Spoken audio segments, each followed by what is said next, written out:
Hi everyone. ఇవాళ మా నాయనమ్మ ఒక సంకటిని ప్రిపేర్ చేస్తుంది. వాళ్ళ కాలంలో అది ఎక్కువ తినేవాళ్ళంట. ఇప్పటికి కూడా ఏంటి నాయనమ్మ ఇంత బలంగా ఉన్నావంటే, మేము మీలాగా ఎలా పడితే అలా తినేవాళ్ళం కాదమ్మా, ఆరోగ్యంగా తినేవాళ్ళం అంది. సో అందులో ఈ సంగటి కూడా ఒక రెసిపీ అనమాట. వాళ్ళు తినే ఫుడ్లో, అంటే పాతకాలం వాళ్ళు తినే రాగి సంగటి లాంటిది. ఇప్పుడైతే చూపిస్తా దేంతో మా నాయనమ్మ సంగటి అనేది ప్రిపేర్ చేస్తుందో.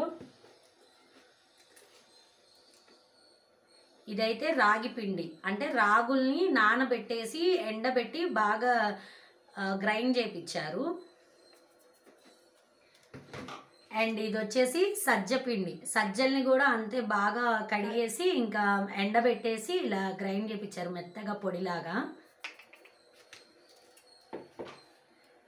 ఆ రెండింటిని కలిపి కొంచెం వాటర్ వేసి, ఒక కప్పు రాగి పిండి ఒక కప్పు సజ్జ పిండి రెండు కలిపేసి ఇలా వాటర్ పోసేసి ఇలా పేస్ట్ లాగా కొంచెం ఉప్పేసి ఇలా కలిపింది అనమాట.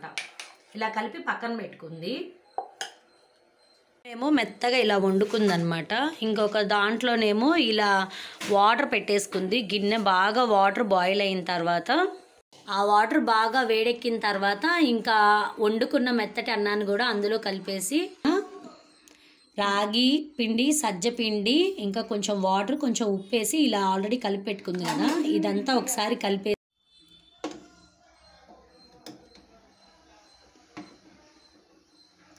మొత్తం అలా కలుపుకోవాలన్నమాట. కొంచెం కొంచెం వేస్తూ కలుపుకుంటూ ఉండాలి, ఎందుకంటే గట్టి పడిపోయిద్ది కాబట్టి కలుపుకుంటూ తిప్పుకుంటూ ఆ పిండినంతా అందులో కలిపేయాలి. అయితే ఇలా గిన్నె పైదాకా వచ్చేసింది మొత్తం పిండి, అదంతా కూడా తిప్పుకోవడానికి కొంచెం ఇబ్బందిగా ఉండిద్దని మళ్ళీ గిన్నె మారుస్తున్నాం. ఇంకా రాగి పిండి సజ్జ పిండి కలిపింది కూడా ఇందులో వేసేసి హాట్ వాటర్లో ఇంకా అన్నం అంతా కలిపేస్తే ఒకసారి ఇలా ఉంటుంది అనమాట. ఇంకా ఇదంతా లో ఫ్లేమ్లోనే ఉండాలి, అది కొంచెం ఉడకాలి కదా రాగిపిండి సజ్జపిండి అనేది. సో లో ఫ్లేమ్లో పెట్టుకొని మొత్తం మంచిగా ఉడకబెట్టుకోవాలి. మధ్య మధ్యలో తిప్పుతూ ఉండాలి, లేకపోతే గట్టి పడిపోతూ ఉండిద్ది. సో వాటర్ ఎక్కువ కొంచెం జావ టైప్లో కావాలి అనుకుంటే, కొంచెం లూజ్గా కావాలి అనుకుంటే వాటర్ కొంచెం యాడ్ చేసుకోవచ్చు. లేకపోతే కొంచెం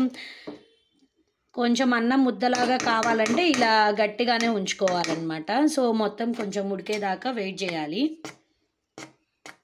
సో ఇదంతా సిమ్లోనే పెట్టుకోవాలి, ఎందుకంటే ఒక 10 minutes సిమ్లో ఉడికితే చాలన్నమాట. మన సంకటి అనేది రెడీ అయిపోయింది. నిజంగా పాతకాలం వాళ్ళ ఫుడ్ రెసిపీస్ అన్నీ భలే ఉంటాయి కదా. అండ్ ఇది తినడానికి కూడా చాలా టేస్టీగా ఉండిద్ది, ఎందుకంటే లాస్ట్ టైం కూడా ఒకసారి చేసింది, అందుకే నేను ఈ వీడియోని మీతో కూడా షేర్ చేసుకున్నా. సో ప్రాసెస్ అంతా అయిపోయిన తర్వాత లాస్ట్లో మీకైతే మొత్తం మంచిగా ఉడకబెట్టుకోవాలి. మధ్య మధ్యలో తిప్పుతూ ఉండాలి, లేకపోతే గట్టి పడిపోతూ ఉండిద్ది. కొంచెం లూజ్గా కావాలి అనుకుంటే వాటర్ కొంచెం యాడ్ చేసుకోవచ్చు. లేకపోతే కొంచెం అన్నం ముద్దలాగా కావాలంటే ఇలా గట్టిగానే ఇంకా సంకటి అయితే రెడీ అయిపోయిందనమాట. కొంచెం గట్టిగా అయింది. ఇంకా దీంట్లో కాంబినేషన్గా చికెన్ కర్రీ అయితే చేసుకున్నాం. కొంచెం పులుసు టైప్లో చేసుకున్నాం, సంకటిలో బాగుంటుంది కలుపుకోవడానికి అని చెప్పి. సంకటి మీద కొంచెం గీ వేసుకొని చికెన్ వేసుకొని తింటే